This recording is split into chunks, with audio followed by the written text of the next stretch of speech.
Dia harus makin bertambah, aku harus makin berkurang. Tambahkan iman kami, Roh Kudus. Tambahkan cinta kami kepada Tuhan Yesus. Ajari kami hidup setiap hari hanya demi Engkau Tuhan. Hidup adalah Kristus, maka suatu hari dapat dikatakan tentang hidup ini, mati adalah keuntungan.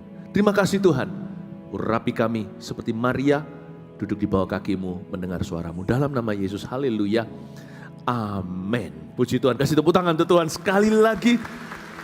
Lihat kanan kirinya, katakan God will bless you. Tuhan akan memberkati hidupmu. Praise the Lord, silakan duduk. Kita memasuki pengajaran yang baru saat ini, yaitu Kitab Wahyu. Judulnya di depan sini Anda bisa lihat sendiri. Nah, waktu saya mempersiapkan ini, minggu yang lalu pukul 3 subuh, saya dibangunkan oleh Roh Kudus. Waktu dibangunin, Roh Kudus cuma ngomong begini, suruh jemaat puasa setiap Jumat. Sendiri-sendiri maksudnya, nggak ada kebaktiannya. Puasa untuk apa? Puasa untuk keluarga mereka yang belum diselamatkan, karena ini akhir zaman. Puasa untuk teman-teman mereka. Keluarga itu kan luas definisinya. Ada sahabat yang lebih kental dari saudara. Siapa yang belum kenal Yesus, siapa yang sudah jauh dari Tuhan, puasakan. Orang-orang yang Anda puasakan itu sampai kapan ya? Sampai orang itu terima Tuhan. Sampai dia kembali kepada Tuhan. Gak apa-apa kan? Sekalian sehat. Ya, kurus sekalian gitu loh ya. Hari Jumat, kita ternyata orang Kristen juga bisa Jumatan. Tapi kita puasa sendiri-sendiri ya. Ayo, kita giat. Kita bekerja di ladang Tuhan. Kita mencari jiwa. Tanganku kerja buat Tuhan, mulutku puji namanya, kakiku berjalan cari jiwa, upahku besar di surga. Amin. Nah, kebaktian ini adalah yang ketiga. Kita masuk ke pasal 3 Kitab Wahyu, bisa dibuka. Anda kalau kelewatan salah satu ibadat, jangan kelewatan. Minimal Anda bisa dapatkan produknya di Pustaka Raja Wali, di Gereja Mawar Sharon.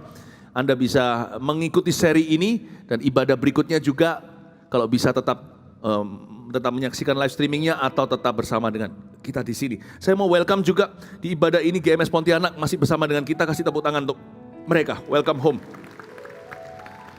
Ya, Kitab Wahyu di pasal 3 kita buka, tapi saya mau baca 4 kata pertama di ayat 1 pasal pertama. Inilah wahyu Yesus Kristus. Jadi Kitab Wahyu itu bisa jadi sederhana. Karena intinya bukan anti-Kristus. Kitab Wahyu itu wahyu Yesus Kristus. Ya, belajar tentang Tuhan, bukan sekedar tentang kejadian-kejadian di dunia ini. Kiamat apalagi, bukan hanya ini. Kitab Wahyu itu wahyu Yesus Kristus. Katakan wahyu Yesus Kristus. Ya, kalau kita belajar Kitab Wahyu, ujungnya itu mengenal Tuhan. Bukan pintar tafsirkan Alkitab lalu tahu kejadian-kejadian, itu iya. Tapi yang utama adalah mengenal Tuhan. Dan inilah wahyu Yesus Kristus juga berbicara tentang aplikasi sehari-hari. Jadi Kitab Wahyu ini menjadi tuntunan kita setiap hari. Karena wahyu juga firman Allah. Firman Tuhan itu pelita bagi kaki kita, terang bagi jalan kita. Jadi bukan cuma nubuatan apa yang akan datang, tapi Kitab Wahyu juga adalah tuntunan bimbingan Tuhan setiap hari dalam hidup kita. Jadi mari kita pelajari Kitab Wahyu dari sisi aplikasi. Katakan aplikasi. Aplikasi itu bukan yang di handphone kita, app itu bukan. Tapi ini yang bisa di-apply, firman yang bisa diaplikasikan di hidup kita langsung. Gak tunggu 666 di dahi lah, apalah, dan sebagainya. Atau sesuatu yang gak pasti. Wahyu penuh dengan pewahyuan dan kepastian untuk kita. Ya, ambil catatan khotbah, nyalakan HP-nya juga gak apa-apa untuk mencatat firman. Mari kita belajar, kita Bible study, mari kita dalami. Wahyu pasal 3 kepada jemaat di Sardis. Ya. Wahyu pasal 3 ayat ke-1 kepada jemaat di Sardis, dan tuliskanlah kepada malaikat jemaat di Sardis, inilah firman Dia yang memiliki ketujuh roh Allah dan ketujuh bintang itu. Aku tahu segala pekerjaanmu, engkau dikatakan hidup padahal engkau mati. Karena ini adalah pelajaran perdana kita, jadi saya harus kasih backgroundnya juga. Nggak mau terlalu panjang lebar supaya saya bisa lanjut langsung ke intisarinya. Tetapi karena ini adalah minggu pertamanya, sekilas saja ya. Tuliskan kepada malaikat jemaat di sini adalah pendetanya gereja-gereja. Hamba Tuhan atau pastor gembala itu seperti malaikat Tuhan, malaikat Tuhan di dalam jemaat. Ya, mereka tidak sempurna, kami ini tidak sempurna, tapi kami punya tugas menjaga Anda. Jadi tuliskanlah kepada malaikat, itu bukan malaikat sungguhan. Karena kalau itu malaikat beneran secara supranatural, ngapain tulis surat? Rasul Yohanes sedang diasingkan di Pulau Patmos, disitulah dia dapat pewahyuan.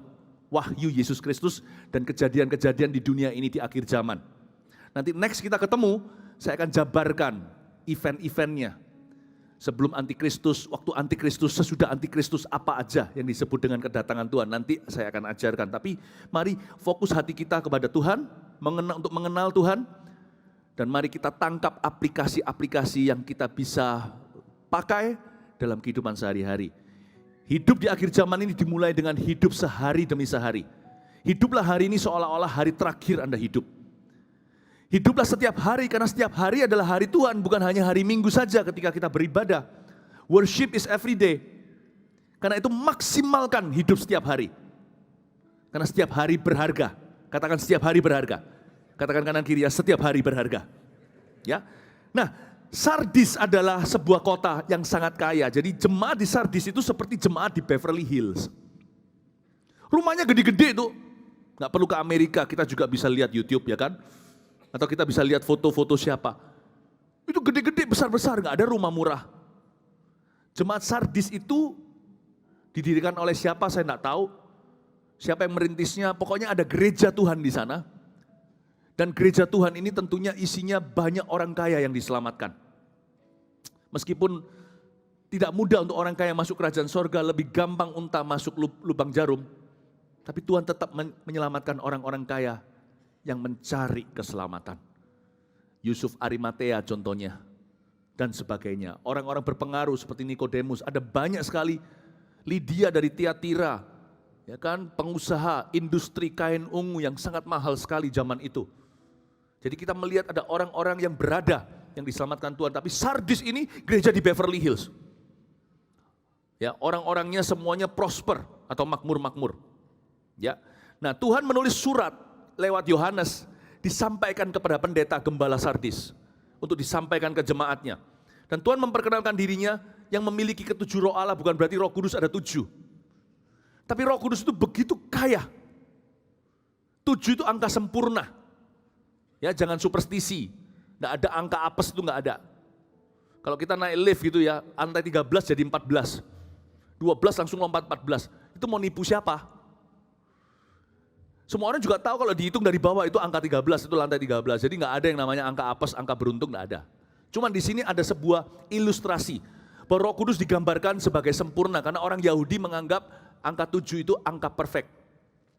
Tapi 7 juga berbicara tentang dimensi yang kaya. Roh Kudus itu punya banyak karunia. Kepada yang seorang dia memberi karunia kesembuhan, kepada yang satu orang lagi dia beri kata-kata hikmat. Kata-katanya bisa berbobot begitu, baik waktu diajak bicara, waktu pimpin rapat, atau dalam keluarga menjadi jawaban buat family-nya sendiri, atau di dalam khotbah. Tapi ada orang tertentu dikasih Tuhan iman. Orang lain goyah, dia bisa tenang dan berkata nggak apa-apa, pasti ada jalan keluar. Beneran aja, beneran. Kemudian hari jalan keluar terjadi. Roh Kudusnya sama. Tapi di individu-individu efeknya berbeda-beda. Itulah ketujuh roh Allah. Ya. Grace kasih karunia-Nya sendiri-sendiri setiap kita. Makanya itu kalau orang penuh dengan Roh Kudus, hal pertama yang kelihatan dalam hidupnya, dia nggak akan pernah iri hati dengan sukses orang lain. Dia nggak akan pernah merasa terancam kalau orang lain diangkat atau dipromosikan. Tanda kepenuhan Roh Kudus, orang itu tidak akan cemburu, tidak akan iri dengan orang lain.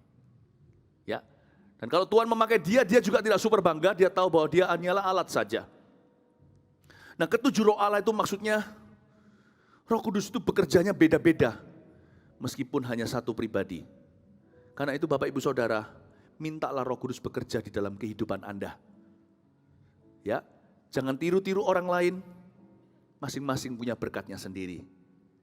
Katakan, pegang dadanya gini dan berkata, aku diberkati. Kasih tepuk tangan untuk Tuhan Yesus. Nah, ayat 1 dikatakan lagi, saya ulang, dan tuliskanlah kepada malaikat jemaat di Sardis, inilah firman dia yang memiliki ketujuh roh Allah, dan ketujuh bintang itu 7 pendeta. Ya, bintang-bintang, twinkle little star, setiap kami hamba-hamba Tuhan, itu ada di tangan Tuhan. Oke? Aku tahu segala pekerjaanmu, Tuhan bicara kepada jemaat. Engkau dikatakan hidup, kaya lagi, padahal engkau mati. Garis bawahi kata padahal, itu berarti, kata padahal itu berarti reputasinya melebihi realita. Zaman sekarang ini zaman maya. Artinya kita bisa pencitraan di sosial media, tapi aslinya tidak sebagus itu. Bisa jadi kata-kata kita rohani, tapi sebenarnya kita orangnya nggak seberapa rohani. Bahkan kalau nggak hati-hati nih, saya nggak berkata bahwa yang ngikuti kita di sosial media itu semua jemaat maya. Saya bertobat dari perkataan itu.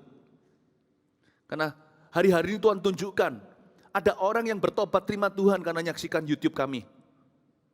Ada orang nggak jadi bunuh diri karena lihat apa yang dipost di Instagram kita. Jadi satu hal yang saya pelajari adalah di dunia maya ada jemaat nyata. Bener loh. Waktu kita makan aja ngemper di mana? Kadang-kadang saya juga suka ngemper loh. Ketemu sama yang jualan dan berkata, saudaraku, bukan dari kepercayaan Kristen, terima Yesus menyaksikan YouTube Pastor Philip.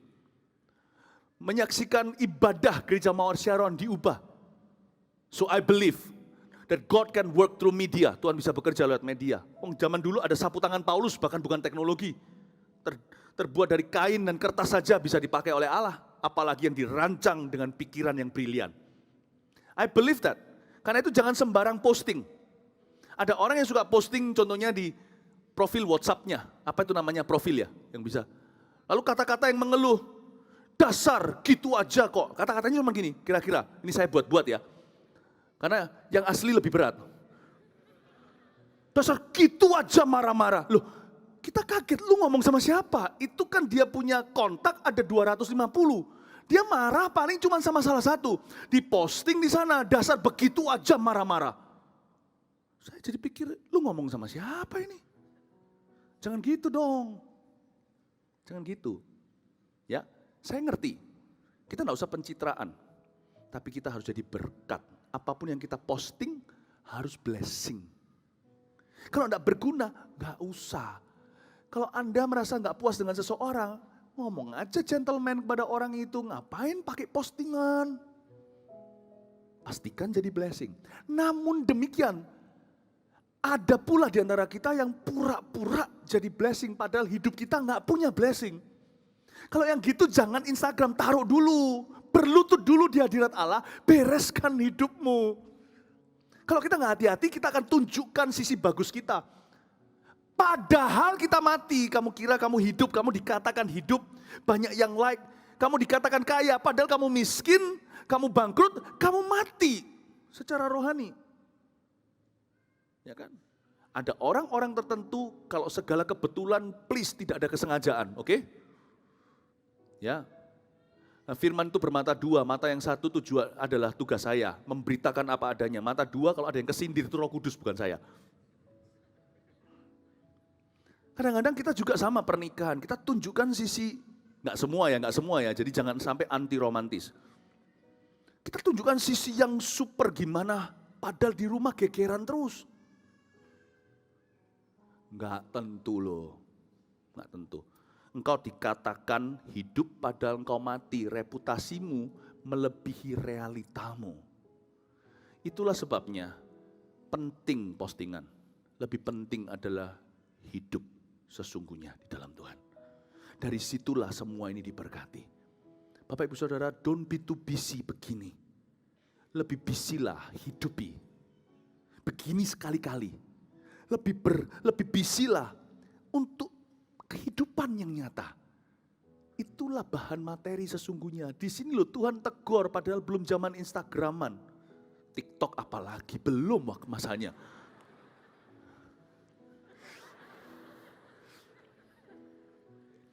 Belum waktunya, tapi Tuhan bilang gini loh, manusia itu pinter pencitraan. Kamu dikatakan hidup. Padahal you black and dead kata Tuhan Yesus. Padahal you mati. Doesn't matter what people think lah. Beginilah, like lah, comment lah. Yang penting what God says about you and me. Apa yang Tuhan katakan tentang Anda dan saya. Itu lebih berharga, itu lebih kekal. Mari kita hidup kita dari ruang pribadi kita. Sampai publik, sampai mata publik. Amin Bapak Ibu Saudara. Jadi dengan kata lain juga aplikasinya gini. Untuk kita hidupkan maksimal hidup sehari-hari. Jangan terlalu pusing apa kata orang. Jangan terlalu pusing. Jangan stres gara-gara itu, depresi, aku sedih duduk sendiri, ambil tali mau bunuh diri, talinya putus gak jadi mampus. Masuk kakus digigit tikus. Itu siapa yang ciptakan lagu gitu ya masa kecil kita iseng banget, apa gak ada kualitas gitu loh. Tahu kan lagu ini kan? Udah berhenti aja, jangan dilanjutkan lagu itu. Tunggu aja nanti, sebentar lagi akan ada album Eagle Kids tahun ini akan muncul. Kasih tepuk tangan tuh Tuhan. Ya, haleluya. Kita lanjutkan ya ayat 2. Bangunlah, ini loh kehidupan nyata. Dan kuatkanlah apa yang masih tinggal. Yang sudah hampir mati sebab tidak satu pun dari pekerjaanmu aku dapati sempurna di hadapan Allahku. Yang penting itu bukan mulai tapi mengakhiri. Jadi jangan pernah kita itu bosanan jadi orang. Salah satu tanda orang itu penuh Roh Kudus. Kalau orang itu hidupnya mau maksimal, setiap hari dia hargai, dia gak akan bosanan orangnya. What you begin, you must finish. Apa Tuhan berkata gini kan, tidak satu pun dari pekerjaanmu aku dapati sempurna di hadapan Allahku. Kata aku dapati sempurna adalah gak ada satu pun yang kelar. Lu kerjanya banyak, satu-satu gak mari. Tidak satu pun aku dapati sempurna. Karena kamu terlalu banyak hidup di hari esok. Besok aja, besok kayak diet aja, diet selalu mulai besok hari. Ya, selalu begitu. Saya sih gak mau diet. Sebab ada dalam kata diet, ada kata die in it. Saya mau hidup normal aja, seimbang, hati-hati jaga makan, gak usah sampai menyiksa diri atau gimana. Ya, tapi intinya adalah, jangan selalu hidup di hari esok. Punya visi itu harus, punya cita-cita apalagi, punya ambisi, mesti. Tapi tanggung jawab itu hari ini, bukan besok. Tadi kebaktian sebelumnya saya ajarkan, Tuhan tuh melihat sukses hidup kita itu dari hari per hari yang kita kerjakan. Dan keberhasilan kita di hidup kita itu tergantung aktivitas kita setiap jam. Termasuk liburan yang profesional. Jangan pikirannya di kerja, nanti kerja pikirannya liburan. Tidak satu pun dari pekerjaanmu itu aku dapati sempurna. Kamu kok enggak kelar apa-apa ya? Ada anak muda yang sekolah ganti-ganti. Ya enggak apa-apa kalau papa mamanya kaya. Itu pun sebenarnya, itu juga sebenarnya kerugianmu sendiri. Apalagi kalau papa mamanya pas-pasan kan kasihan. Sebentar ambil ekonomi, besok mau ambil hukum, lupakan, besok mau ambil ini, nanti mau selesai semester terakhir lalu drop out. Ada orang yang begitu loh. Ini ngomongnya bukan fantasi, ini keluar dari realita. Kenyataan. Nggak ada satupun yang kelar, nggak ada satupun yang sempurna. Itu Tuhan tidak menuntut kita jadi sempurna. Tuhan menuntut kita menyelesaikan yang kita mulai. Dimulai kalau kita punya anak kecil. Dimulai dari sini. Sekalipun kalau kita makannya buffet, jangan aji mumpung. Jangan tunjukkan roh murahan. Kita kasih makan anak-anak kita dari kecil. Saya, istri saya selalu didik begini. Apa yang kamu ambil, habiskan. Anak kecil kan cenderung semua diambil lalu digeletakkan. Lu nggak apa-apa. Kadang juga merasa nggak rugi karena kita punya ilmu ekonomi. Gua bayar kok 99.000 makan sepuasnya, ya tak makan aja sepuasnya, bukan sebuangnya. Saya bilang sama anak-anak saya, you take, you finish. Makanya itu before you take, think, itu terutama mamanya. Karena saya juga punya kecenderungan yang sama, ngambil yang banyak dulu. Jangan, ajari, karena itu bukan makanan atau ekonomi. Ini ya, kita makan uang segini, apalagi kalau buffetnya mahal ya kan, ratusan ribu. Wah rugi aku, kalau kita makan sampai diare ya. Sampai diare. Ada orang loh yang makan tuh sampai diare. Permisi sebentar mbak, aku ke kamar mandi dulu. Unload dulu sebelum loading lagi. Orang yang buffet gitu, yang buka toko gitu, kasihan kena customer begini. Banyak merugi. Jangan deh, perutmu puas, semua kejamban kok. Karaktermu bobrok dan rusak, apalagi anak. Ajari mereka, you can take as much. Sebanyak mungkin gak apa-apa, finish it. Habiskan. Kalau dulu nenek moyang kita ajarkan kita pakai takut-takutan, bukan pakai firman. Karena mereka tidak punya pegangan, tidak punya pelita yang tidak punya pelita bagi kaki dan terang bagi jalan. Jadi mereka bilang gini, kalau kamu makan masih ada sisa nasi berapa butir, nanti istrimu akan coreng-coreng. Nanti istrimu akan penuh dengan jerawat. Kita tidak usah gitulah, ajari mereka. Kamu harus punya sifat menyelesaikan yang kamu ambil. Tuhan itu didik gerejanya. You finish what you take, you finish what you start. Lalu Tuhan bilang gini, kuatkan apa yang masih tinggal dan yang sudah hampir mati. Gereja Sardis sekalipun kaya secara materi, mati dan kering secara rohani. Berapa banyak di sini? Bajunya branded, semuanya branded atas bawah. Tapi di dalamnya kuburan ternganga. Di luar bling-bling berliannya, Anda ajak bicara penuh kebusukan hatinya. Here was a dying church. Gereja yang sedang mati rohani. Kering rohani. Berapa banyak di antara kita kering rohani? Kalau ada di antara kita yang kering, hari ini basahi dengan firman, kembalilah pada Tuhan, sujud di altarnya. Tapi kalau Anda disuruh nginjilin bos Anda contohnya, mungkin Anda tidak sesukses dia tentunya, Anda bekerja untuk dirinya. Jangan takut, jangan terintimidasi dengan pakaiannya, jangan terintimidasi dengan perhiasannya, dengan mobil kendaraan yang dimiliki atau rumahnya, jangan terintimidasi. Karena mungkin di mata Tuhan, Anda jauh lebih kaya daripada Tuhan Anda di dunia. Anda jauh lebih bahagia. Kalau Tuhan suruh Anda injili seseorang, sekalipun orang itu kelihatannya lebih sukses secara materi, jangan minder. Karena mungkin di mata Tuhan, mereka mati. Amin Bapak Ibu Saudara. Ya, saya berkali-kali diuji di area ini. Isan, hayo Isan kau. Berapa orang menganggap saya, wah aku Philip. Tapi di atas masih ada lagi. Orang-orang yang merasa, kamu siapa kamu injili aku? Belum lagi muda, janganlah kau dipandang muda. Hah? Anak muda. Belum makan asam garam, terima kasih, saya tidak blutrik. Saya memberanikan diri berkali-kali injilin orang yang 2-3 kali lipat suksesnya daripada apa yang telah saya lihat. Atau berkali-kali orang yang 2 kali lipat usianya. Sekarang sih sudah semakin jarang, kalau saya 2 kali lipat saya berarti sekarang 90 orang yang saya injilin. Paling tidak lebih tua dari saya. When God tells you, memberitahu kepadamu untuk menginjili seseorang, sekalipun dia lebih tua, lebih kaya, lebih sukses dan sebagainya. Don't be afraid. Jangan takut. Anda punya harta sorgawi, yaitu Yesus dan kerohanianmu. Kasih tepuk tangan Tuhan. Ayat 3. Karena itu ingatlah bagaimana engkau telah menerima dan mendengarnya. Turutilah itu dan bertobatlah. Ini jemaat-jemaat di Sardis ditegur sama Tuhan. Ingat ya historimu. Malin kundang jangan lupa dari mana kau dilahirkan. Tuhan itu ajari kita untuk mengingat bagaimana kita menerima dan mendengarnya. Tuhan suruh kita tidak lupa sejarah atau history kita. Seringkali banyak orang seperti Sardis mati rohani itu sebenarnya karena pikun rohani dulu. Mati rohani itu bukan karena dibunuh, setan tidak bisa bunuh kita, punya kerohanian. Orang biasanya mulai mati rohani, kering rohani karena ada sesuatu yang berharga di hidupnya dia lupakan. Yang pertama-tama adalah Tuhan. Doa. Dia mulai lupakan. Karena dia sibuk sekarang, busy. I'm successful. Aku sukses. Karena terlalu banyak makan, kolesterolan, nanti puasanya bukan karena disuruh Tuhan, tapi karena disuruh sama dokter. Sakit kan? Nggak bisa makan. Kita mulai lupa puasa. Kita lupa dulu yang membuat kita sukses adalah karena kita sering puasa. Kita lupa hal-hal simpel. Bersyukur contohnya. Tuhan bilang, ingat dong bagaimana engkau menerimanya dulu, mendengarnya, gimana kamu ku bawa sampai titik ini. Remember that. Bertobatlah itu artinya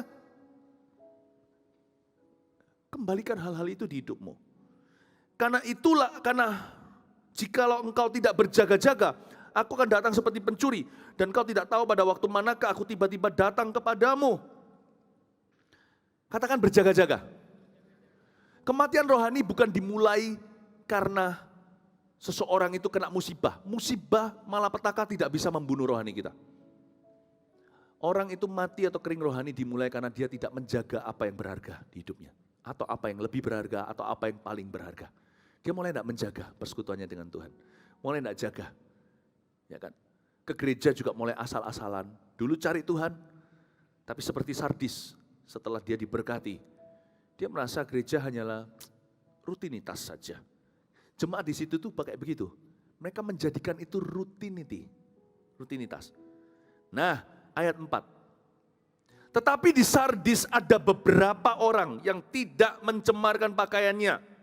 Alias ada beberapa jemaat yang tidak mati rohaninya. Yang masih menjaga apa yang berharga.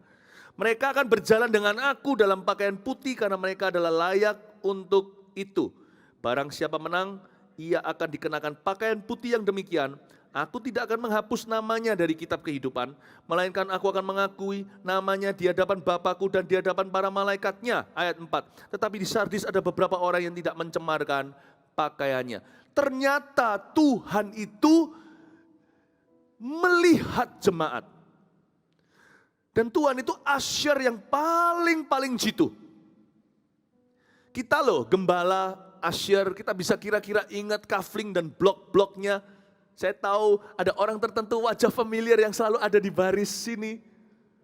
Ya, yang di sebelah sana kira-kira siapa? Saya tahu, bahkan saya bisa tahu kira-kira yang mendobel ibadah kalau serian begini itu duduknya di sebelah mana. Selalu duduknya di daerah sana, selalu bukan di daerah sini. Sudah ada di jemaat kanan dan kiri. Ya, siapa yang hari ini duduknya kurang lebih sama minggu lalu? Ayo angkat tangan ngaku. Iya kan? Kira-kira saya tahu. Nah, tapi Tuhan nggak cuma tahu itu. Tuhan itu tahu sampai kehidupan kita. Bapak, Ibu, Saudara, ternyata Tuhan tuh pay attention ya to the few. Di Alkitab dikatakan di kitab Sardis ini, tetapi di Sardis ada beberapa orang. Kata ada beberapa orang itu a few. Son. Beberapa saja. Di gereja yang mati rohani, mungkin ada 1, 2, 3 orang yang tetap berdoa, tetap murni. Itu Tuhan catat dan Tuhan kenal mereka. Isn't that wonderful? Kita tidak akan diabaikan, kita tidak akan dilupakan. I am a friend of God, He calls me friend. I am not forgotten, aku tidak dilupakan. Ternyata Tuhan itu memperhatikan loh, sedikit orang. Jadi Tuhan tidak pernah lupakan persembahan Anda. Baik itu materi atau terutama kehidupan. Tuhan tidak pernah lupakan orang yang sungguh-sungguh berdoa untuk kebangunan rohani di negeri ini. Tuhan tahu yang mana yang sungguhan sembahyang. Tuhan tahu yang mana sungguh-sungguh suka worship dia, sembah dia. Waktu baca Alkitab begini, waktu terjadi khotbah, pengajaran firman, pendalaman, siapa yang mencatat itu Tuhan tahu. Siapa yang sungguh-sungguh merenungkan, menangkap, yang tidur yang mana Tuhan tahu. Yang mana yang, apa itu bahasa Ibrani, yang gelandur, yang ngalor dan ngidul, pikirannya ke sana, ke sini, Tuhan ngerti, Tuhan tahu. Tuhan membedakan, Tuhan yang membedakan antara domba dan kambing, Dia yang membedakan antara yang asal-asal dan sungguh-sungguh. And He knows where you are in His church. I love it, Tuhan berkata, tapi di Sardis ya, ada beberapa orang, tidak disebut namanya supaya jangan mereka digoda untuk bangga. Karena kerohanian itu perjalanan, tidak boleh bangga sekarang. Harus terus bertumbuh dan berbuah. Tuhan bilang ada beberapa orang, pokoknya ada a few, and I know where they're sitting. Tuhan itu luar biasa. Dan Tuhan berjanji orang-orang ini akan pakai pakaian putih sama aku. Orang-orang ini. Dan aku tidak akan menghapus namanya dari kitab kehidupan. Tunggu dulu. Di ayat 5. Aku tidak akan menghapus namanya dari kitab kehidupan. Kalau tidak bisa dihapus, kenapa Tuhan di sini mengatakan aku tidak akan menghapus? Saya tidak mau masuk ke dalam doktrin teologi yang sensitif dan peka. Terjadi perdebatan berabad-abad, bahkan century sampai ratusan tahun, ribuan tahun. Bisakah orang Kristen kehilangan keselamatan? Bisa enggak? Saya tidak mau jawab. Saya tidak mau dahului Tuhan. Saya cuma beritakan firman. Alkitab mengatakan Tuhan bilang siapa yang menang? Bukan cuma pakaian putih. Aku tidak akan hapus namanya dari kitab kehidupan. Simpel gini aja cara kita mengartikan ayat ini. Jangan main-main sama Tuhan. Jangan anggap kekristenan itu karcis di tangan untuk berbuat dosa. Jangan pernah anggap baptisan Anda itu sebagai license to sin. Jangan anggap bahwa kita sekarang mengaku Yesus di mulut kita, udah aman. Tidak perlu kita sehari-hari takut akan Tuhan, santai saja mati masuk surga. Saya cuma himbau jangan berpikiran begitu. Demikian pula jangan begini loh ya, saya sudah terima Yesus setiap hari ragu-ragu. Aku masih diterima Tuhan enggak? Kasihan orang gitu, tiap hari harus terima Yesus. Nah, emangnya Tuhan itu check in check out? Enggak. Apps kita di handphone aja loh. Kita keluar dia nggak hilang kecuali kita delete. Kita bisa masuk ke sana lagi. Namun demikian bicara soal apps nih. Jangankan kitab kehidupan. Data entry gereja yang memasukkan nama jemaat. Jemaat bisa lebih banyak kelihatan dalam angka daripada realita aslinya tiap minggu. Itu karena mungkin ada beberapa yang mendobel nama. Ada beberapa yang masih tercantum padahal sudah kemarin penguburan di Surabaya sini di Adiasa. Ada beberapa belum dihapuskan, ada beberapa yang pernah jadi jemaat, nomor induknya pun ada. Lalu setelah itu udah pindah gereja. Atau pindah kota, nggak ada Mawar Sharon di sana, atau sudah nggak aktif alias nggak aktif lagi. Bahkan ada yang sudah pindah ke gereja lain, ke pengembalaan, bukan di sini. Dari waktu ke waktu, selalu akan ada trash. Bukan berarti dibuang jemaatnya, enggak. Tapi harus dirampingkan faktanya. Jemaat ini sudah tidak ada, jangankan gitu. Akun di bank aja harus terjadi kegerakan loh. Yang stagnan diam gitu. Loh saya itu dulu di Singapura waktu sekolah tahun 90, jadi berapa tahun yang lalu? 30 tahun lalu. Saya itu di Singapura sekolah. Saya sampai hari ini masih pegang akun bank satu tempat loh. Waktu dulu saya masih sekolah SMP, saya taruh uang saya di sana. Sebelum saya pergi, tak tahu ya Anda yang kerja di bank lebih mengerti gimana ini. Saya masih ada sisa $12. Kira-kira sekarang akun saya itu di mana ya? Kira-kira gimana? Habis. Saya masih punya $12. Sorry, itu di bank satunya. Bank satunya saya masih punya $2.65. Orang Jawa Tengah tanya, piye itu? Ya pasti nama saya sudah saya tidak bisa datang-datang dan berkata di bank itu, hei, saya adalah nasabah. Nasabah apa? Sometimes some people are just not so active di buku data entry-nya Tuhan. Jangan kita bangga dan berkata, saya putra sorga. Come on. Ada tidak terjadi pergerakan, dan Anda bukan cuma pasif, tapi sudah mati di mata Tuhan. Saya tidak berkata bahwa keselamatan bisa hilang. Mungkinkah ada orang yang memang cuma merasa diselamatkan, tapi imannya memang mati dari awal. Be careful. Di Sardis Tuhan peringatkan, hey, kalau Sardis ini jemaatnya 1000, Tuhan akan berkata, peringatkan pada gembalanya, kamu harus melakukan tugas lebih benar ya. Tuhan ngomong sama si bintang, Tuhan ngomong sama si malaikat jemaat. Kalau kamu tidak mulai revive jemaatmu, tidak bangunkan rohani mereka, jangan-jangan dari 1000 orang kalau Tuhan datang atau mereka mati, 997 tidak akan ketemu pintu sorga. Cuman or son 1, 2, 3 tadi yang menjaga pakaiannya. Kamu kira gereja ini semua orang selamat? Semuanya bound for hell. Semuanya akan ke neraka. Itulah sebabnya mimbar harus dipakai untuk kebenaran.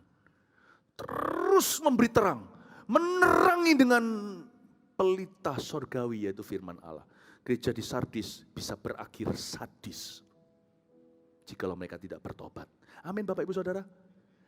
Please jangan jadikan Kristen atau gereja sebagai tempat perlindungan untuk berdosa. Sebab Tuhan tidak akan pandang bulu, Tuhan tidak takut padamu dan padaku. Dia berdaulat, ketok palu itu terakhir adalah Alfa Omega. Enyahlah kamu, aku tidak kenal kamu, pembuat kejahatan. Aku bernubuat, aku tidak kenal. Aku mengusir setan, aku tidak kenal kamu. Yang ngusir itu namaku. Malah justru kutambahkan satu dosamu, menyebut nama Tuhan dengan sembarangan setelah mengusir setan. Kau hidup seperti setan.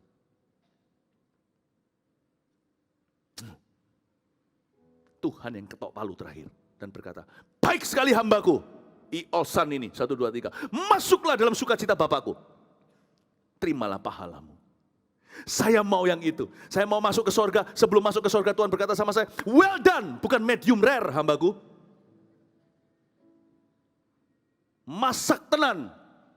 Kamu jadi. Kamu sudah lengkap. Sudah ready. Sudah siap untuk ke sorga. Amin Bapak Ibu Saudara. Siapa yang mau suatu hari lulus wisuda dan Tuhan terima di dalam rumah Bapak. Kasih tepuk tangan untuk Tuhan. Saya tidak mau loh ya. Di penguburan Anda saya baru bicara soal sorga. Iman Kristen itu kan bicara tentang jalan kebenaran, tidak seorang pun datang pada Bapa kecuali melalui Dia. Jadi I want to talk about heaven while you're still alive. Saya mau bicara tentang sorga waktu Anda masih hidup, saya masih hidup. Ya, ayat yang berikutnya kepada jemaat di Philadelphia. Dan tuliskanlah kepada malaikat jemaat di Philadelphia, inilah firman yang dari yang kudus, yang benar, yang memegang kunci Daud. Apabila ia membuka, tidak ada yang dapat menutup. Apabila ia menutup, tidak ada yang dapat membuka. Philadelphia itu dibangun, Philadelphia ini adalah sebuah kota, ada gerejanya. Tapi kota ini mengalami kehancuran karena gempa bumi di tahun 17 sesudah Masehi. Mengalami gempa bumi, oke? Sedikit fakta saja. Nah, di Philadelphia ini Tuhan memperkenalkan dirinya sebagai pemegang kunci Daud. Dia yang buka, tidak ada yang tutup. Kalau dia tutup, nggak ada yang bisa buka. Wow, berarti Tuhan itu bisa berbuat apa saja. Kita lihat ayat berikutnya 8. Aku tahu segala pekerjaanmu, lihatlah, aku telah membuka pintu bagimu. Berapa banyak di antara kita kalau berdoa selalu minta Tuhan buka pintu, Tuhan buka pintu, Tuhan buka pintu. Gampang bagi Tuhan membuka pintu semudah membalikkan telapak tangan. Oke? Tapi saya tunjukkan bahwa gereja jemaat di Philadelphia, mereka berdoa minta Tuhan buka pintu, tapi ketika Tuhan buka pintu mereka tidak siap. Jadi jangan berdoa saja untuk kesempatan. Jangan berdoa agar kesempatan diberikan. Itu iya. Tapi berdoa juga supaya Anda dipersiapkan kalau kesempatan itu telah tiba. Banyak orang tidak menggarap kapasitasnya. Ya. Nah, contoh yang sangat-sangat konyol menurut saya di jemaat Philadelphia adalah mereka berharap mujizat dan waktu mujizat diberi, mereka tidak ready. Aku telah membuka pintu bagimu, ayat 8. Sudah tidak usah berdoa, aku sudah buka. Pintu sudah terbuka untukmu. Yang tidak dapat ditutup oleh seorang pun. Lalu Tuhan kata-kata berikutnya, tapi aku tahu. Saya tambahi tapi supaya kita lebih ada benang merahnya, sambungannya. Tapi aku tahu bahwa kekuatanmu enggak seberapa. Kapasitasmu enggak ada. Namun engkau menuruti firmanku, ya sudahlah ya, asal engkau tidak menyangkal namaku. Coba, apa maksudnya? Ya. Kalau saya bacakan gitu, Anda jauh lebih bisa nangkap kan? Saya ulang ayat 8. Aku ini loh tahu pekerjaanmu, aku mau promosikan kamu. Lihat ya, doamu sudah aku jawab. Bahkan yang tidak kau doakan, aku sudah menjawab.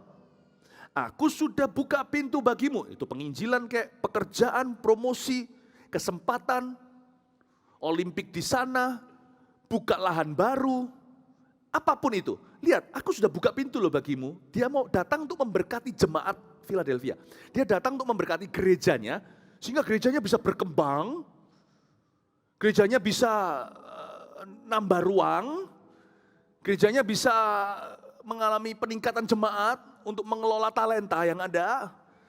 Gerejanya mungkin dikasih tempat-tempat yang baru, wilayah-wilayah penginjilan, gerejanya bahkan sampai bangsa-bangsa atau apa.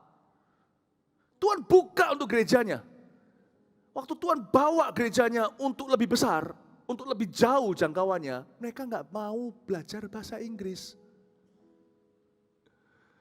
Tuhan buka Inggris ya percuma.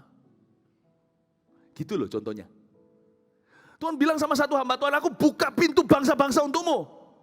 Tapi orangnya nggak mau buka hati untuk mempersiapkan bahasa. Nggak bisa lah atau apalah. Ya. Atau mungkin bukan cuma gerejanya, Tuhan datang untuk memberkati jemaatnya. Hei, kepada jemaat yang satu Tuhan berkata, aku kasih kamu customer baru. Disia-siakan. Tuhan kasih seseorang untuk jadi kongsian, ditipu uangnya.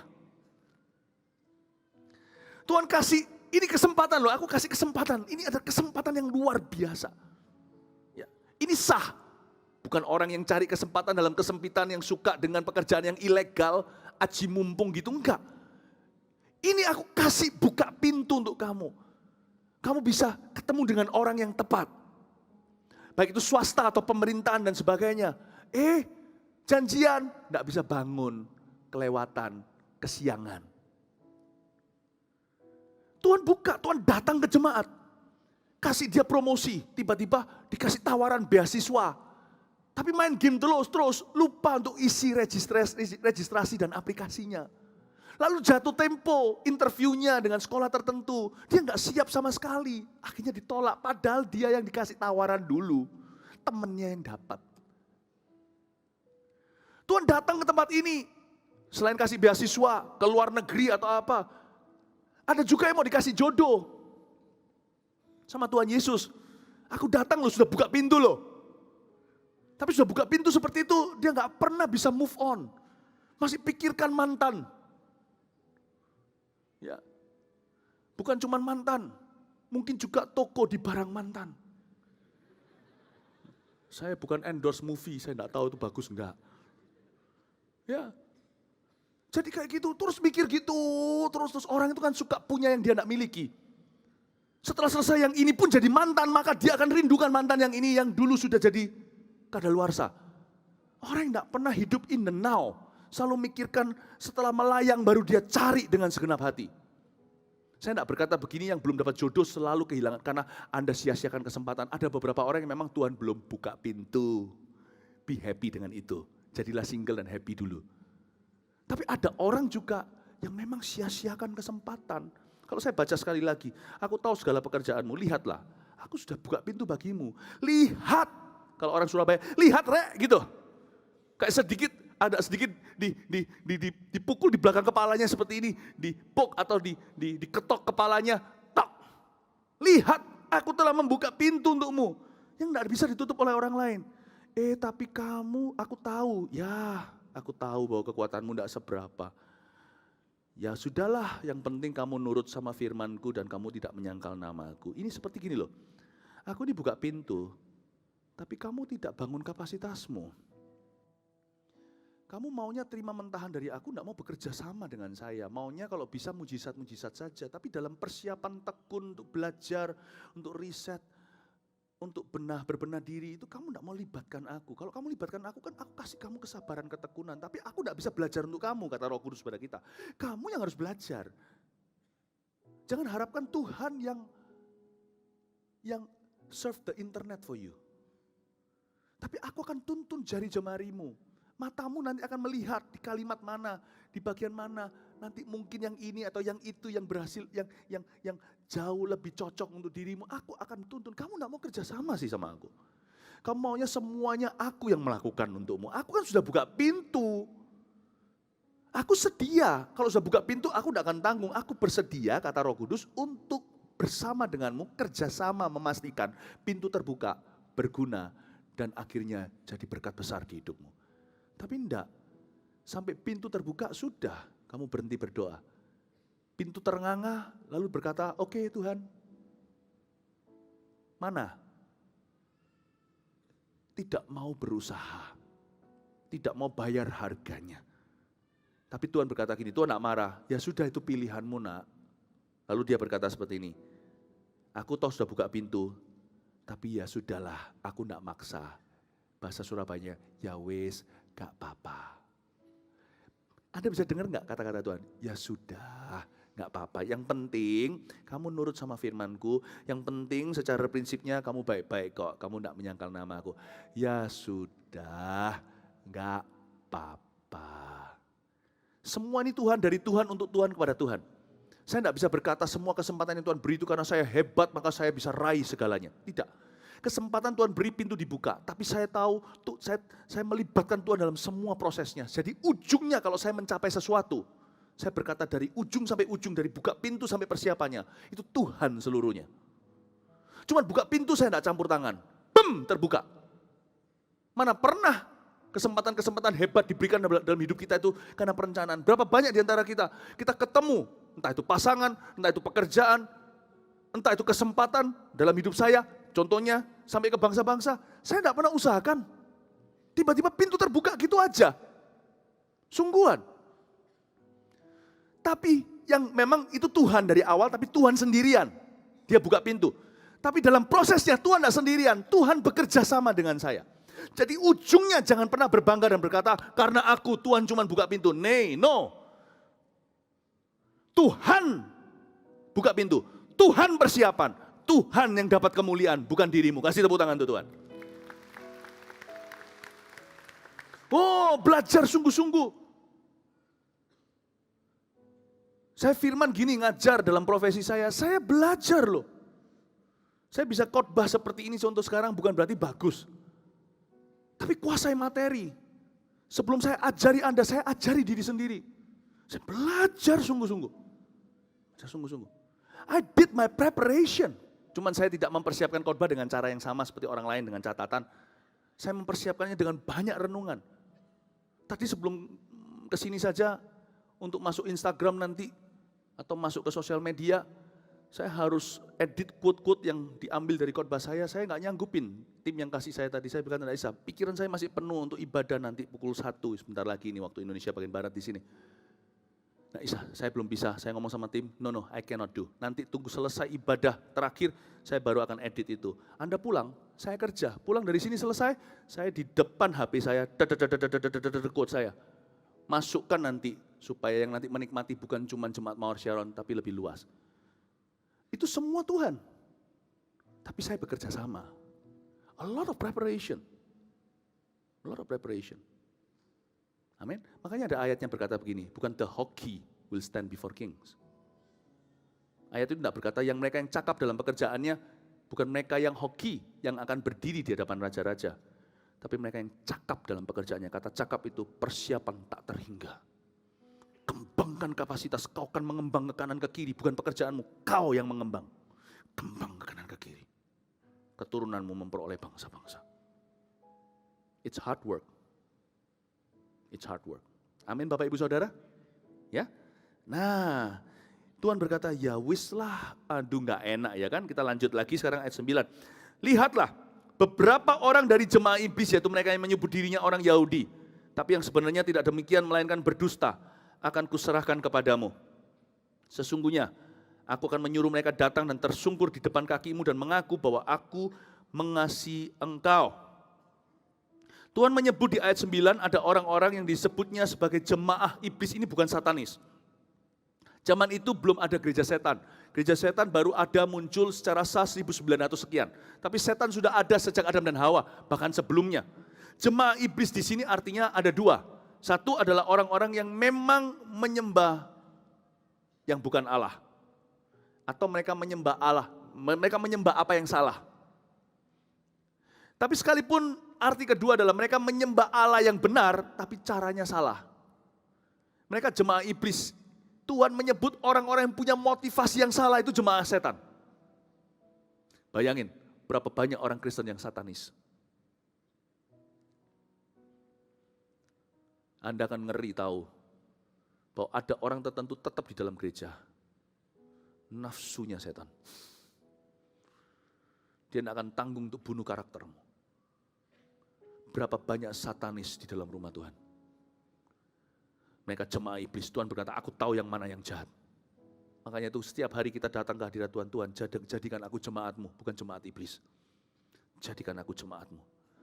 Jadikan aku pengkhotbahmu, bukan pengkhotbah yang mempromosikan agenda kuasa gelap. Sekalipun yang saya beritakan seolah-olah adalah ibadah, tapi saya memungkiri kekuatan ibadah itu, yaitu Tuhan Yesus Kristus. Inilah wahyu Yesus Kristus, wahyu pasal pertama. Jadilah orang Kristen yang Kristen luar dalam. Tuhan menyebutnya jemaah iblis. Dan Tuhan berkata begini, jemaah yang benar, selama kau setia, akan kuserahkan mereka, jemaah iblis itu kepadamu. Dan aku akan menyuruh mereka datang untuk tersungkur di depan kakimu, dan mengaku bahwa aku mengasihi engkau. Ada pembelaan Tuhan, katakan pembelaan Tuhan. Ada pembelaan Tuhan. Jadi aku akan menyuruh mereka. Aku akan menyuruh mereka untuk datang dan tersungkur di bawah kakimu dan mengaku bahwa aku mengasihi engkau. Tuhan bilang gini loh, kalau Tuhan sekarang suruh jemaat ngampuni, ampuni saja. Sungguh ampuni. Orang yang mengampuni tidak akan akhirnya jatuh dihakimi. Malah justru ada kesempatan 50-50. Bisa-bisa dia nanti yang jadi hakimnya, sekalipun kita tidak boleh menghakimi siapa-siapa. Tuhan akan paksa dan suruh orang-orang yang memusuhi kita, someday suatu hari, untuk tersungkur di kaki kita bukan untuk menyembah, kalau bersujud untuk menyembah hanya Kristus, tapi untuk bersujud, berlutut di depan kita. Nah tentu secara fisik, tapi mereka akan mengaku kalah. Dan mereka akan bersujud karena Tuhan mau pengakuan mereka terhadap dirimu. Untuk mengakui bahwa Tuhan mengasihimu. Makanya jangan jemu-jemu mengampuni. Andai kata itu tidak terjadi pun nggak apa-apa. Kalau orang mengampuni itu kan hatinya bersih dan sah. Jadi kalau saya ngampuni orang, akhirnya saya tidak dipakai Tuhan untuk mengadili orang itu, ya nggak apa-apa. Aku happy kok. Aku bisa ngampuni itu yang beruntung diriku sendiri. Pengampunan itu adalah kado yang kita berikan pada diri sendiri, bukan pada orang lain. Kalau saya ngampuni, saya yang happy. Sana diampuni, saya ampuni atau tidak ampuni, tidak berubah. Yang jahat ya tetap jahat. Mau gitu ya tetap gitu. Saya ampuni orang, masa orangnya bisa rasa, kesetrum, aku diampuni. Kalau kita ngampuni orang yang kesetrum itu kita, aku bahagia. Jadi kalau saya tidak ngadili siapa-siapa ujungnya. Orang-orang yang menyalahi saya, yang larikan uang saya. Contohnya kalau kita ini saya lagi bicara, saya sedang membicarakan pikiran. Kalau bilang saya itu berarti Anda maksudnya. Ya. Mungkin kita tidak, nanti ujungnya kita tidak dimuliakan di depan manusia, ya nggak apa-apa, aku bahagia. Tapi masih ada kesempatan 50-50, you never know. Akan ada orang-orang yang berbuat jahat kepadamu dan keluargamu, Tuhan akan memaksa mereka, menyuruh mereka datang dan tersungkur di depan kakimu. Kalau Tuhan berkenan dengan Anda akan mengadili musuhmu. Cara Tuhan membuat Anda kita mengadili musuh kita adalah salah satu dari dua. Tuhan akan pakai force, pakai paksaan. Tuhan akan memaksa mereka. Ayub, teman-temannya itu kurang ajar sama dia. Semua kena penyakit, kena tulah. Tuhan paksa. Aku gak akan dengarkan bahkan doa Elia, kira-kira begitu. Doa Musa pun aku dengar. Kasus khusus ini, khusus kamu. Hanya doa Ayub untukmu yang akan kujawab untuk dirimu. Mati enggak? Mereka harus telan ludah setelah hakimi Ayub dan berkata, doakan aku, kalau aku enggak mau doakan, kamu enggak doakan, aku akan mati. Mau didoakan sama hamba Tuhan manapun juga, bukan berarti Tuhan anti Musa, anti Elia. Ada orang tertentu mau didoakan sama pendeta manapun di seluruh dunia. Kalau yang Anda salahi pendeta tertentu itu, Anda tidak akan pernah lepas kutuk sampai kembali ke pendeta itu.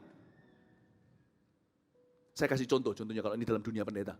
Anda mau keliling kemana-mana, pendeta yang peka akan tahu, aku tidak mau doakan. Saya pernah doakan orang demikian. Dia datang ke saya karena menganggap saya sangat sakti. Jangan lupa, sakti boleh, tetap harus peka. Sekali-kali Tuhan tidak akan mengizinkan adu domba, apalagi adu gembala. Dia datang ke saya minta didoakan, minta lepas dari sesuatu.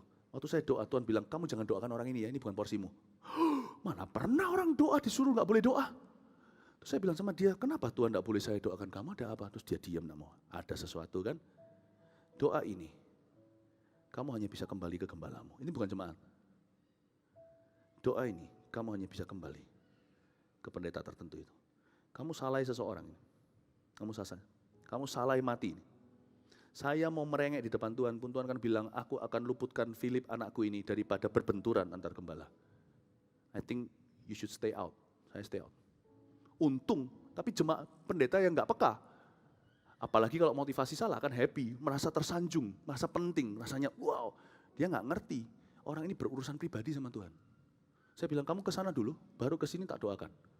Nah, saya bisa bayangkan, kalau saya sebaliknya jadi pendeta itu dan orang lain salahi. Wah, lumayan bahagia loh pikiran itu.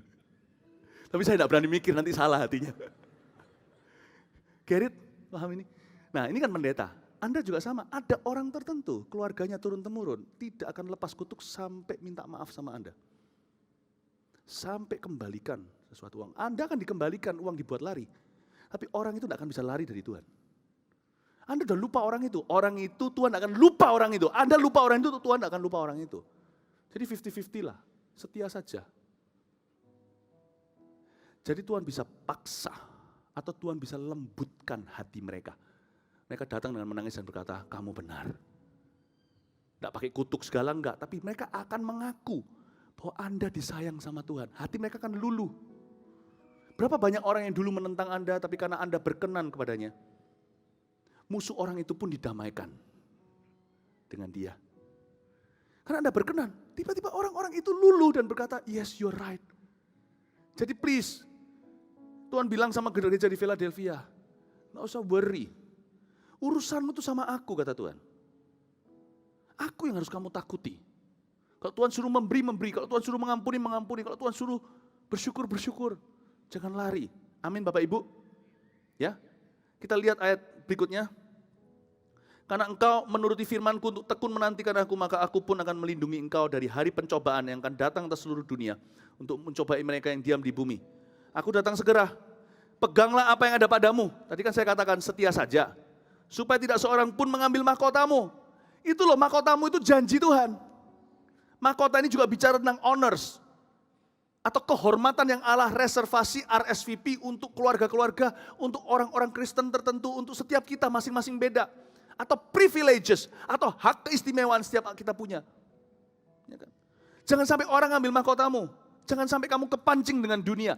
Jangan sampai kamu yang benar menjadi salah. Karena kesalahan manusia. Suatu hari, saya dan keluarga saya jalan di sebuah mall. Itu bukan GR ya, saya bukan artis, saya ini pendeta. Jadi sebenarnya terus terang saya itu kurang nyaman di foto maupun foto-fotoan. Kalau saya ngomong terus terang. Cuman kalau bisa membuat orang happy ya wis, nggak apa-apa, ya sudah. Tapi sebenarnya saya ini fotofobia dari kecil itu, dulu yang paling susah untuk saya buat pengumuman gitu itu bisa 1 menit, tapi saya bisa ngambilnya bisa 1 jam. Karena ulang-ulang, kalau saya, makanya saya ini bisa khotbah di depan orang begini karena saya terbeban. Tapi coba bukan pesan, saya disuruh ngelawak di sini nggak bisa saya. Nyanyi saya bisa nyembah, tapi sekali saya tahu tuh itu adalah performance, saya langsung gugup setengah mati. Nah saya nggak suka foto-fotoan itu. Sehingga tapi suatu hari kami difotoin. Kalau ada orang yang berkata, foto, minta gitu lebih apresiasi. Tapi ada orang selama makan loh, makan. Masyo, bahasa Surabaya, bahasa Jepangnya. Masyo. Aku tahulah kamu lagi apa. Kita lagi makan loh. Kan saya makan gak bisa nyaman. Apalagi makanan yang membuat keringatan ya kan. Waduh. Anak saya salah satu ingatkan, it's okay daddy, it's okay. We are known for something. Oh iya ya, saya baru sadar kadang-kadang dari mulut anak kecil keluar firman Allah. Anak-anak bisa ingatkan saya, ada waktunya kan saya kepingin privacy. Ya kan, bukan berarti sok terkenal, saya nggak terkenal sekali, paling cuma radius 5 kilometer. Tapi kadang-kadang you need time alone with your family. Ada satu waktu seperti itu Tuhan ingatkan saya, janganlah kau keluhkan mahkotamu. People admire you for the good things. Bisa jadi orang mengagumi kita untuk hal-hal yang benar, hal-hal yang indah. Mereka mengagumi keluarga kita kali, mereka mengagumi iman kita, pelayanan kita. Iya. Setelah anak saya mengatakan gitu, makan jadi enak. Sekali-kali saya makan, saya sedikit pelirik sedikit sana.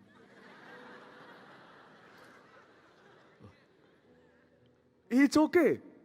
Tuhan ingatkan saya, setiap keluarga punya mahkota. Akan ada orang-orang yang mengagumimu. Tidak tentu semua orang public figure.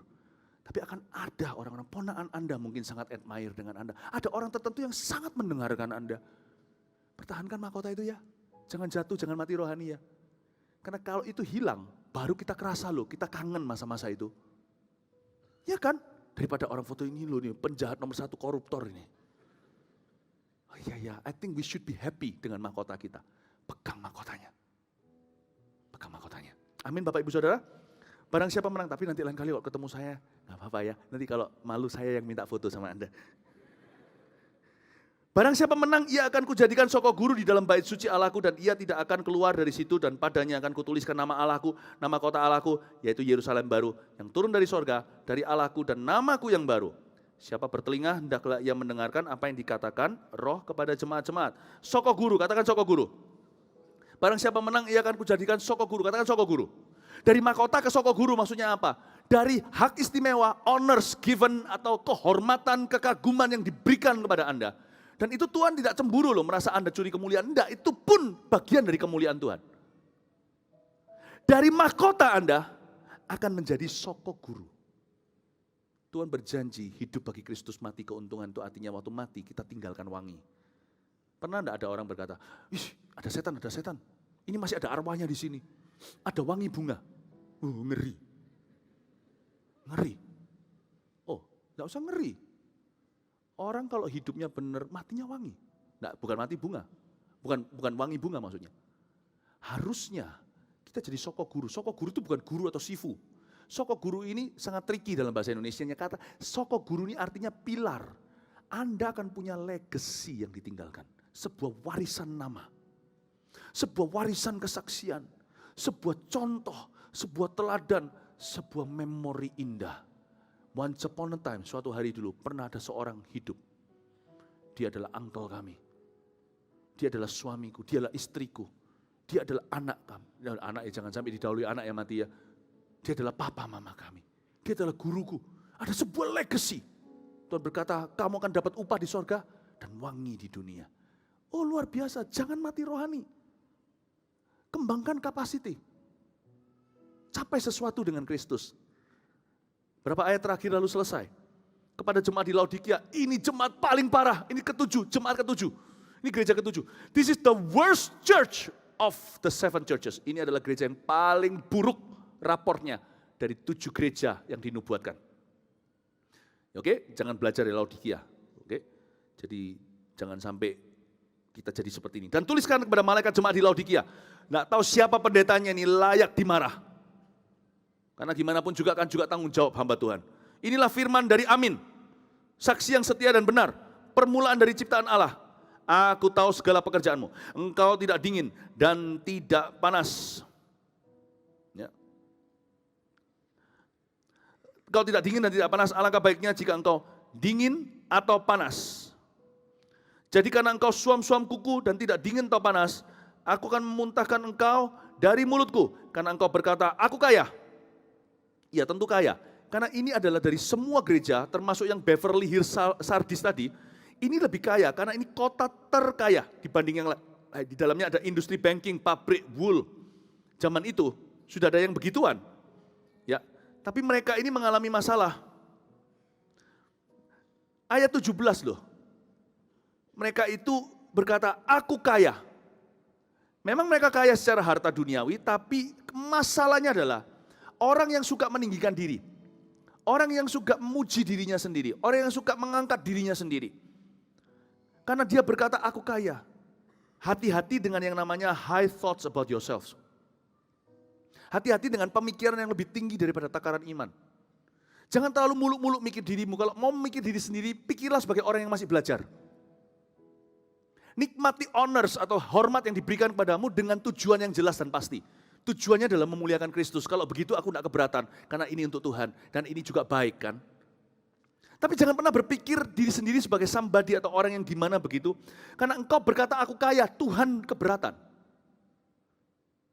Loh mereka kalau kaya beneran ya nggak apa-apa. Nggak usah dicetuskan, aku kaya. Hati-hati dengan apa yang kau tampilkan. Hati-hati dengan sok-sokan. Tuhan tidak suka pembuktian diri. Tuhan suka rendah hati. Rendah hati tidak sama dengan minder atau orang yang lalu terasa tertuduh, orang yang gambar dirinya rusak. Tidak loh ya. Rendah hati tidak sama dengan itu. Rendah hati itu orang yang jujur menilai dirinya dan tahu kapasitasnya, tahu posisi, tahu diri, tahu menempatkan diri di hadapan Tuhan. Orang rendah hati itu bisa percaya diri. Namun dia tahu sumber kepercayaannya bukan dirinya sendiri. Dia tahu perannya, dia tahu tujuannya. Kita harus jadi orang seperti ini. Tapi orang ini menampilkan, aku kaya. Lah ngapain kalau memang kaya? Ngapain ngaku-ngaku? Dan aku telah memperkayakan diriku dan aku tidak kekurangan apa-apa. Dan karena engkau tidak tahu bahwa engkau melarat, malang, miskin, buta, telanjang, maka aku menasihatkan engkau supaya engkau membeli daripadaku emas yang telah dimurnikan dalam api, agar engkau menjadi kaya beneran, dan juga pakaian putih, supaya engkau memakainya, supaya holy. Jangan kelihatan ketelanjanganmu yang memalukan itu. Dan lagi minyak untuk pelumas matamu, supaya engkau dapat melihat. Barang siapa kukasihi, aku tegur dan kuhajar. Sebab itu relakan hatimu dan bertobatlah. Barang siapa kukasihi, ia ketegur dan kuhajar. Satu-satunya gereja dari 7 yang tidak menuai pujian. Semua teguran Laodikia sempurna. F nilainya, bukan A, B, C, bukan A minus, F. Dan Tuhan paling gak suka spiritual pride.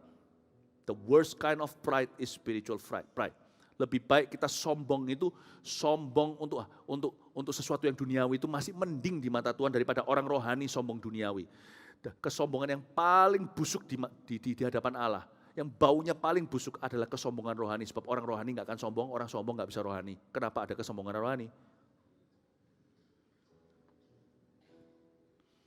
Masalah Laodikia satu, tapi Tuhan tetap ngomong sama dia, I love you ya, I love you lo ya, I love you lo ya. Karena kamu kukasih, aku tegur dan kuhajar. Masalah Laodikia ada 3 catat ini. Spiritual pride, spiritual blindness, spiritual poverty. Mereka miskin, buta, sombong lagi. Sudah miskin rohani, buta rohani, sombong lagi, hidup lagi. Bayangin kalau Tuhan komentar begini. Ditegur sama Tuhan habis-habisan. Dan mereka tidak bisa tegas di dalam hal-hal yang sifatnya tegas. Mereka netral, mereka tidak berani berdiri untuk Tuhan, main aman. Dan terakhir, ayat-ayat terakhir ya. Lihat aku berdiri di muka pintu dan mengetok. Jikalau ada orang yang mendengar suaraku dan membuka pintu, aku akan masuk mendapatkannya. Dan aku makan bersama-sama dengan dia, dan ia bersama-sama dengan aku. Barang siapa menang, ia akan kududukan sama-sama dengan aku di atas tahtaku. Sebagaimana aku pun telah menang dan duduk bersama-sama dengan Bapa-Ku di atas tatanya. Siapa bertelinga, hendaklah ia mendengarkan apa yang dikatakan Roh kepada jemaat-jemaat. Lihat, aku berdiri di muka pintu dan mengetok. Ayat ini banyak dipakai untuk penginjilan, untuk orang-orang berdosa yang di luar Tuhan. Ayo Tuhan mengetuk di pintu hatimu, agak sedikit salah konteks. Oke sih, pakai ini juga boleh. Ini ayat ke gereja. Jadi siapa dong yang bertata di dalamnya waktu mereka tepuk tangan memuji Tuhan? Wong Tuhannya diusir keluar kok. Tuhannya tutup pintu di luar sana masih mengetuk-ngetuk untuk bisa masuk ke sini. Tuhan berkata ada orang Kristen yang seperti itu. Kristen luarnya, Tuhan ada di luar hidupnya. Bayangin, ini gereja loh. Aku berdiri di muka pintu, tok tok tok. Lah mereka di dalam itu sebut Yesus. Yesus itu kan kayak anak sekewa. Dalam nama Yesus yang Paulus beritakan tidak ada kuasa. Lah mereka disebut di dalam sana Yesus. Yesus itu Yesus mana? Yesus hadiratnya di luar, namanya doang di dalam. Jangan jadi orang Kristen atau gereja yang demikian. Yang kita menyandang gelar nama Tuhan, namun tidak ada hadirat Tuhan di dalam diri kita, dalam kita mati. Lihat aku berdiri di muka pintu dan mengetok. Siapa bertelinga, hendaklah ia mendengarkan apa yang dikatakan Roh pada jemaat-jemaat. Siapa yang merasa hari ini Roh Kudus banyak menegur, menasihati, dan Anda merasakan Roh Kudus berbicara dalam kehidupan Anda secara pribadi, angkat tangannya. Kasih tepuk tangan untuk Tuhan Yesus. God bless you. Haleluya. Mari kita semua bangkit berdiri. Haleluya. Praise the Lord. Nyanyi satu lagu Redo. Masih ada satu kali ibadah lagi nanti, ya. Nanti kalau Anda bisa, jangan lewatkan supaya Anda diperkaya oleh firman Tuhan. Kita belajar tadi dari 3 gereja, yaitu gereja di Sardis, gereja di Philadelphia, dan di Laodikia. Mari kita menjadi gereja dan orang Kristen yang sejati, yang dipersiapkan Tuhan untuk kedatangannya kedua kali.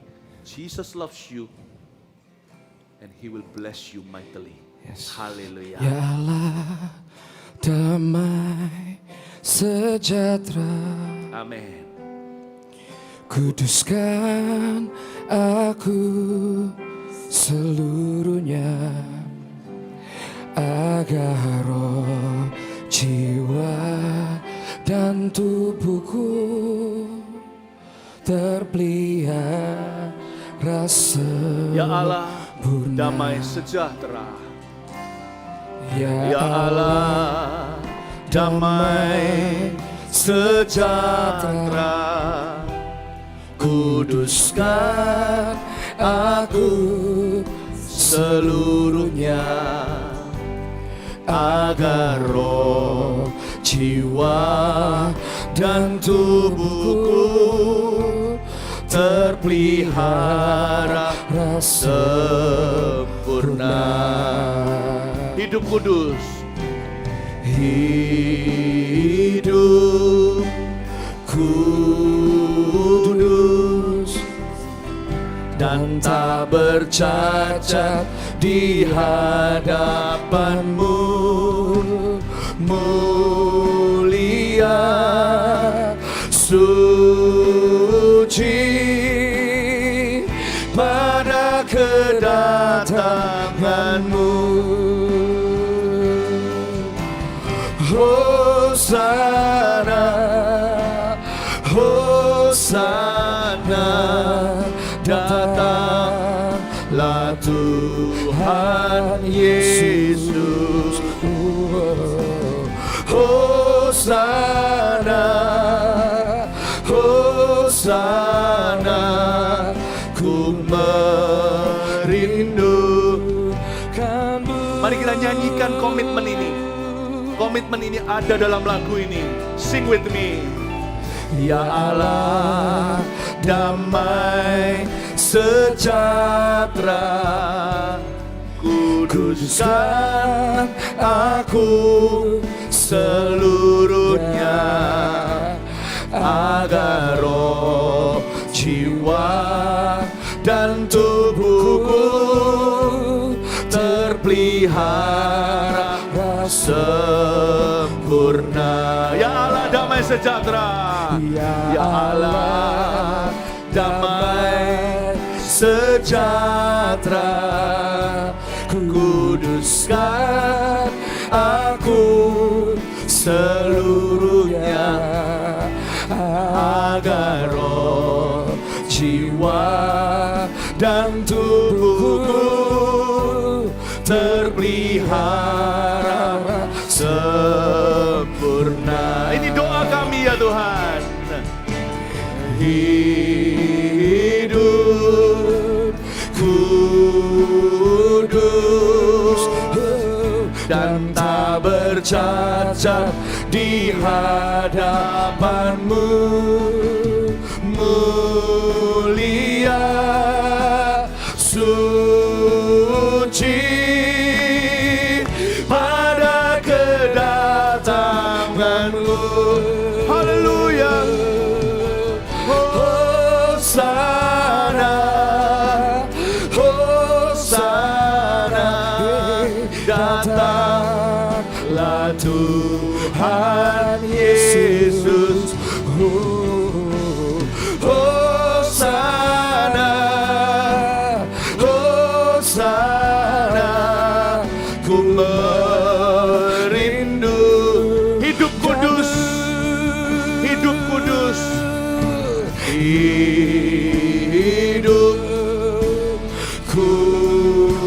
kudus dan tak bercacat di hadapanmu, mulia, suci pada kedatanganmu. Amin Tuhan.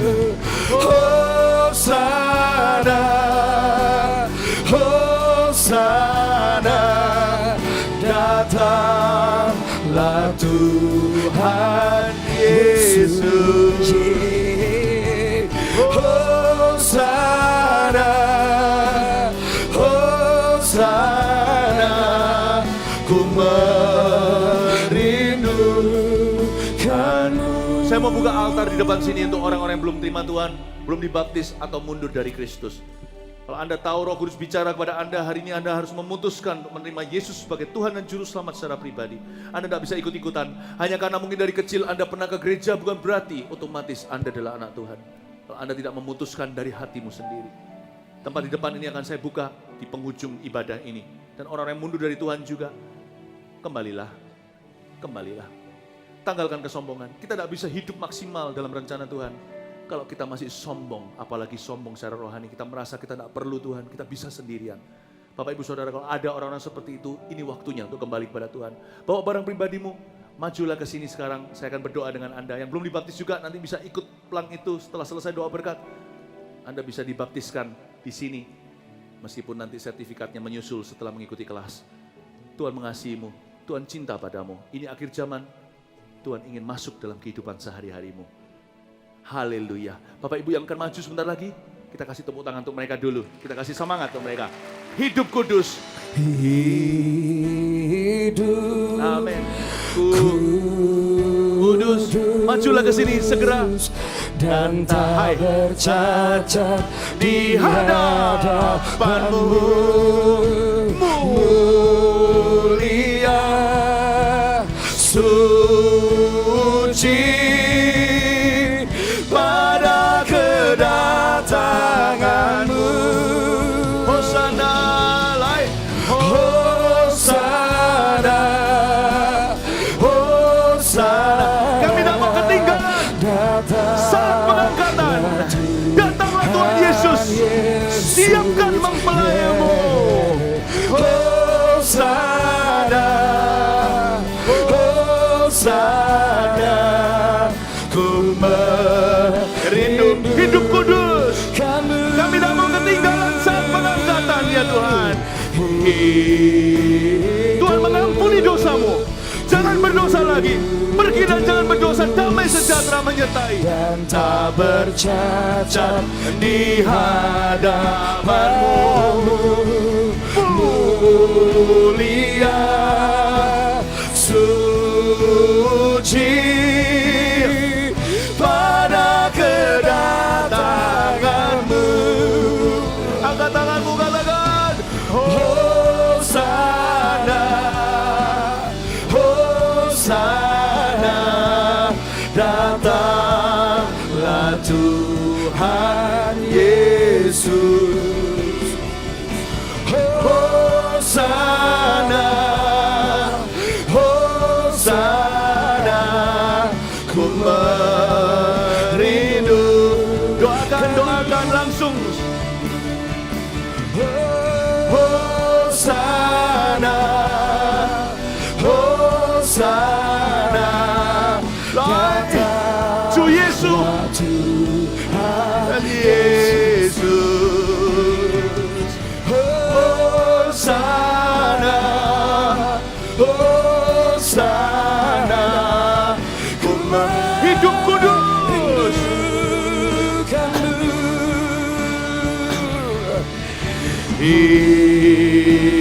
Hidup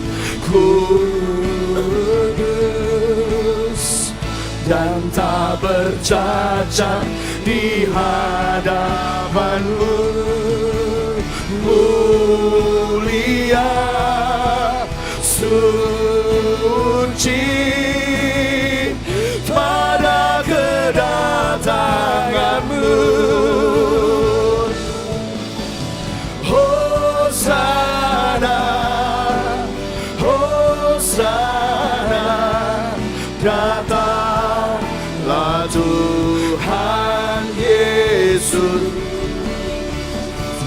Hosana, Hosana. Ku merindukanmu. Hosana, Hosana.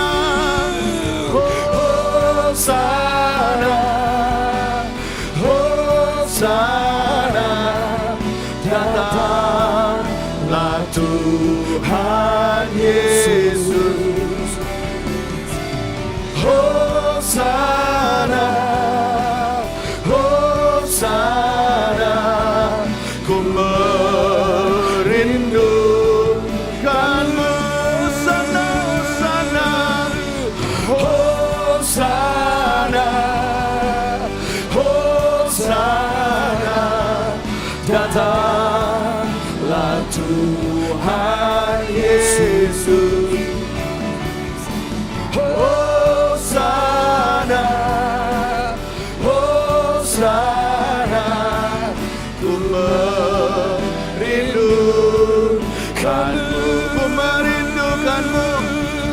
ku merindukanmu, ku merindukanmu, ku merindukanmu.